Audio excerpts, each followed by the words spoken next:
بد مذہبوں کے ساتھ میں رشتہ داریاں کرتے ہو، ان کو اپنی شادیوں میں بلاتے ہو اور کہتے ہو کہ نہیں ہم سنی ہیں، ہم سنی ہیں، تمہاری سنیت جو ہے وہ ایسی سنیت منہ پر مار دی جائے گی کہ حضور کے دشمنوں سے جو ہے وہ تم وفاداری کا سلوک کر رہے ہو، ان کی حضور کی وفاداری، حضور کی غلامی چھوڑ کر حضور کے دشمنوں کے ساتھ میں وفاداری کر رہے ہو۔ کیا ہاتھ میں کیا لے کر جاؤ گے؟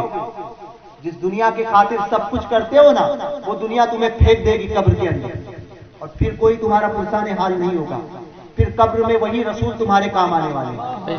سبحان اللہ۔ جس رسول کا کلمہ پڑھتے ہو نا، شفاعت بھی وہی کرنے والے ہیں، تو یاد رکھنا آج لے ان کی پناہ، آج مدد مانگ ان سے، پھر نہ مانیں گے قیامت کو اگر مان لیں۔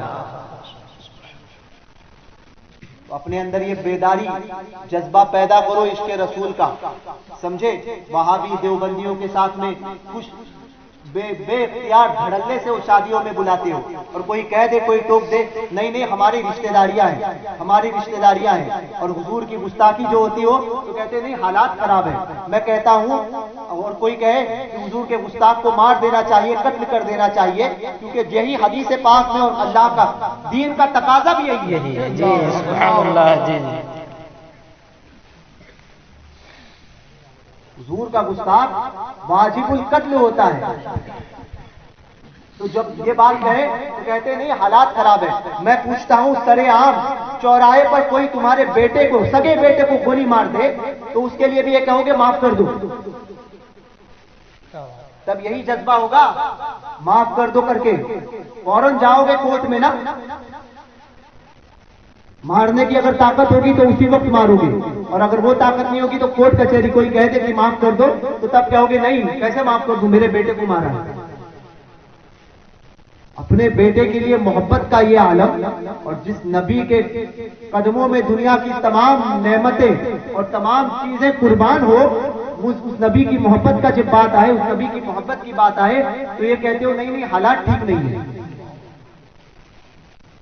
اپنے اندر یہ جو جذبے ہیں نا، یہ جو بزدلی ہے، اس بزدلی کو نکالو، نکالو اس بزدلی کو۔ نوجوانوں، وہ آج کل ہو گیا ہے کہ ہر ایک کو یوٹیوب اور وہ گوگل جو ہے وہ آپ کا مفتی بنا ہوا ہے، آپ کو جو ہے وہ دوسرے مسائل میں بڑا انٹرسٹ ہوتا ہے، مگر جب دین کی بات آئے، حضور کی محبت کی بات آئے، تب وہ چھوڑ دیتے ہو۔ کون سا امام صاحب کیسے نماز پڑھتا ہے، کون سا پیر صاحب سجدے میں سر کہاں رکھتا ہے، یہ ساری چیزیں آپ دھیان دیتے ہو، بڑے مفتی بنے پھرتے ہو، مگر جب بات آئے دین کی تو نہیں ہم نہیں کریں گے۔ دیوبندیوں کو بلاؤ گے، وہابیوں کو بلاؤ گے، تب کہاں جاتا ہے آپ کا مسئلہ؟ دین تب کہاں جاتا ہے؟ تو شرم کرو، اپنی قبر میں آپ کو جانا ضرور ہے، اور ہر ایک کو اپنی اللہ کی بارگاہ میں جواب دینا ہے، حاضر ہر ایک کو ہونا ہے۔ اس دن تمہارے دلوں میں جو ہوگا سب کچھ نکل کے آئے گا، اور پھر اس دن نہ کہنا کہ ہمیں کوئی سمجھانے والا نہ ملا، سمجھانے والا نہ ملا۔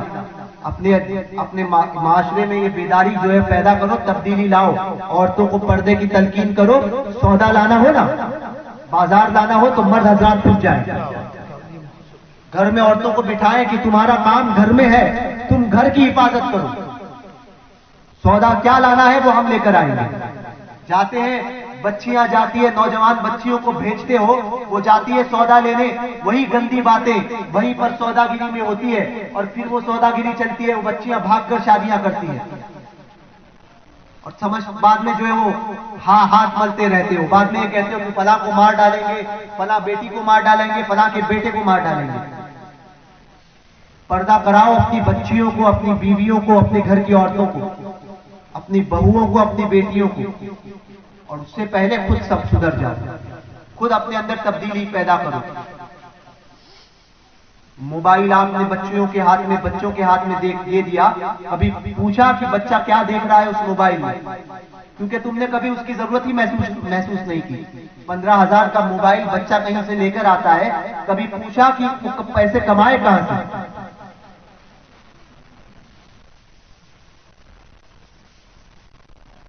یہ تبدیلی پیدا کرو سنیوں، اپنا مزاج بدلو۔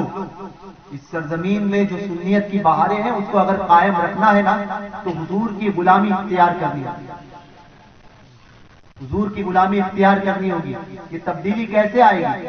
ہر ایک گھر سے ہر ایک گھر کا فرد جو ہے وہ اپنے اندر تبدیلی پیدا کرے.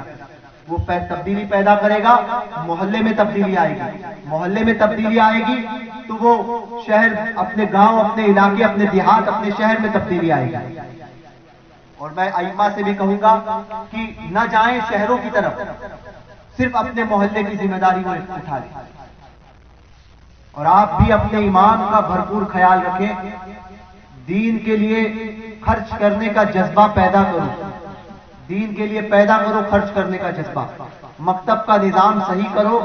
مسجدوں میں خود جاؤ اور پھر اپنی اولاد کو جانے کی تلقین کرو. فجر میں کتنے لوگ جاتے ہیں کہ مشکل سے فجر کے اندر وہ حضرات ہوتے ہیں جو اکثر بوڑھے ہوتے ہیں، نوجوانوں کو توفیق نہیں ہوتی. تو یہ تبدیلی پیدا کرو. اب یہاں سے جاؤ گے، جن کی عشاء کی نماز باقی ہوگی وہ عشاء کی نماز ادا کریں گے. سو جاؤ، سو کر فجر کی نماز باجماعت ادا کرو. کسی حال میں نماز کو چھوٹنے نہ دو. غریب نواز سرکار جب آپ پر وجدانی کیفیت آخری وقت میں ایک استغراقی کیفیت طاری ہوتی تھی، آنکھیں بند رکھتے تھے. اسی استغراقی کیفیت میں کسی سے بات نہیں کرتے تھے. کوئی سوال کرتا تھا اس کا جواب نہیں، اپنے حال میں ہوتے تھے.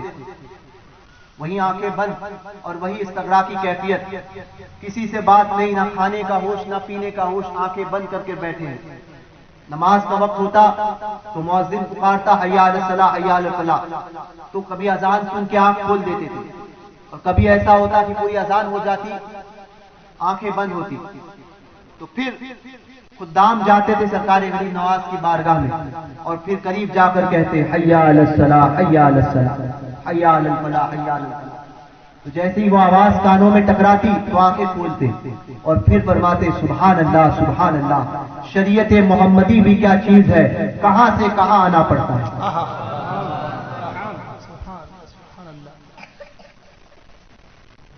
تو ہمارے بزرگوں نے نمازوں کو نہیں چھوڑا. تو جن کی غلامی کا دعویٰ کرتے ہو تو ان کے نقش قدم پر چلنے کی کوشش کرو. کوشش کرو نوجوانوں، اپنے اندر تبدیلی پیدا کرو. تبدیلی پیدا کرو. ہر ایک کو سننے سے پرہیز کرو. ہر ایک کی بات سننے سے پرہیز کرو. عین مسلک اعلیٰ حضرت کا جو سچا مخلص ہوگا اور جو مسلک اعلیٰ حضرت کا صحیح ترجمان ہوگا، اسی کی